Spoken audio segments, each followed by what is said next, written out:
I want to dig deeper into how the president, who promised so much winning, might handle and react to such a major loss. Joining me is somebody who knows President Trump better than most, Michael D'Antonio. He is a CNN contributor and the biographer behind a book called The Truth About Trump. Michael, the president is spending the weekend, we know, at the White House. He's not at Mar-a-Lago. The First Lady isn't there. He has no scheduled public events planned. So how does Mr. Trump react to losing? What do you think he's doing right now? Well, I imagine he's spending a lot of time on the phone, which is one of his favorite occupations, and he might be watching us. He's very tuned in to what the media is saying about this process and about the failure on Friday. And I don't think that he's so much licking his wounds as he's trying to plot the next step. And for him, it could be a surprising one. I could even imagine him planning to reach out to Democrats. Now that he's failed with the Republicans, he could be quite frustrated with them and looking for a creative, new kind of coalition to get the victory that he wants. It seemed yesterday, at least, he had a fairly muted response. He wasn't bombastic. He didn't seem angry. Did that surprise you? No, I don't think so. I think he's getting his feet under him stylistically as the President of the United States. He's not going to be as bombastic as the man we saw on the campaign trail. He may tweet in an intemperate way, and I think when he does his campaign appearances out in the States, he'll rally the base, but he's not going to blame a lot of people in Congress right now directly. I think he understands that there was some nuance that was missing from his approach. You know, getting legislation passed is like herding cats, and I don't think he's done much cat herding before.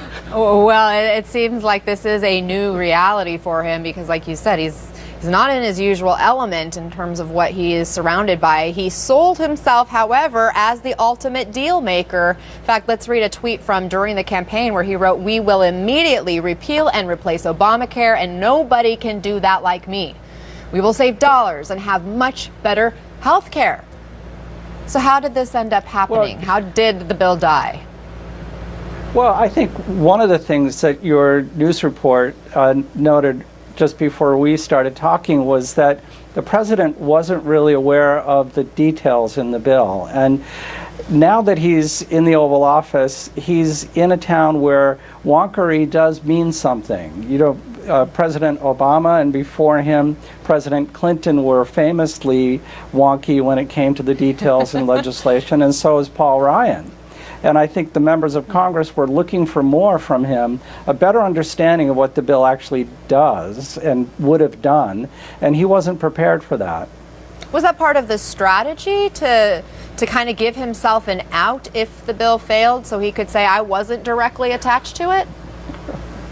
Well, he's always looking for an escape hatch, that's true. So when he approaches the end of a negotiation and could win or lose, I think he's already framing the discussion. He's going to find a way to snatch victory from the jaws of defeat, and in this case it will be victory on a public relations basis. So yeah, he might have been preparing toward the end there to look for a different kind of coalition, look for a different approach.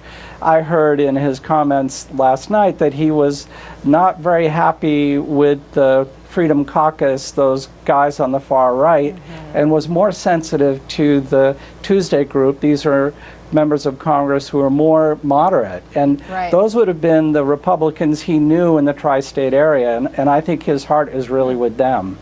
You talked about framing the conversation. I want to show you how Democrats are framing what happened. This is what Senate Minority Leader Chuck Schumer said about the president's loss on health care.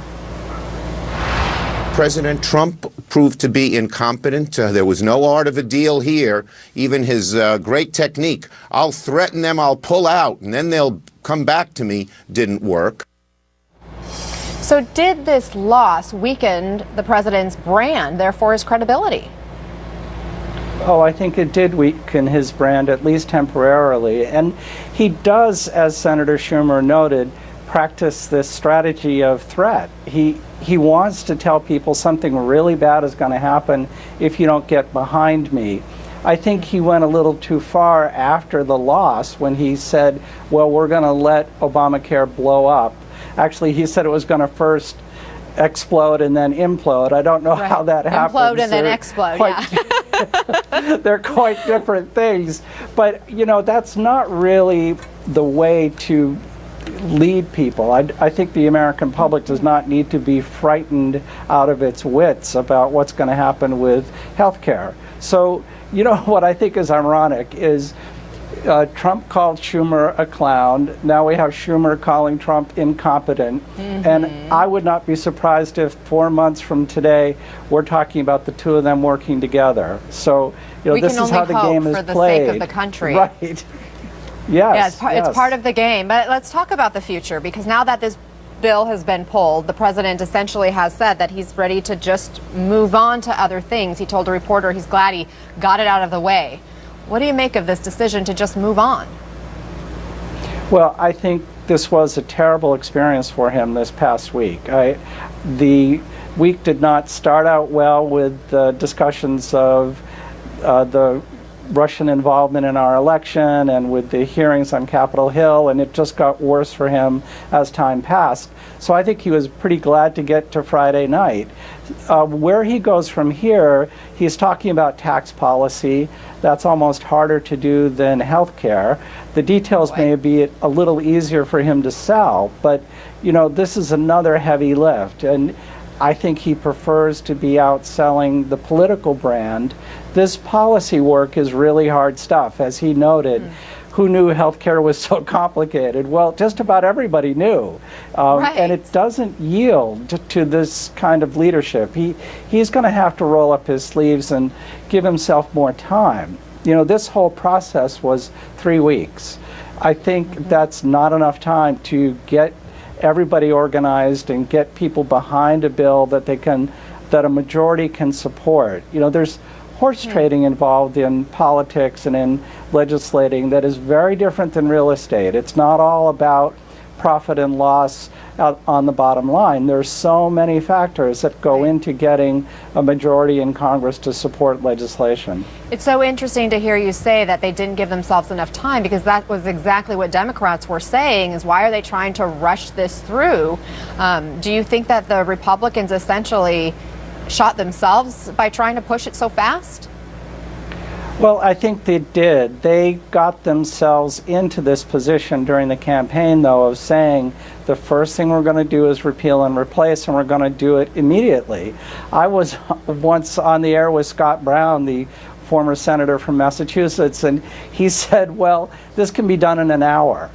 You know, I just about fell off my chair. You can't do a major rewrite of American healthcare in a month, in 2 months, in 3 months. This needs to go slowly, deliberately, and politics is messy. This is not an easy thing to do.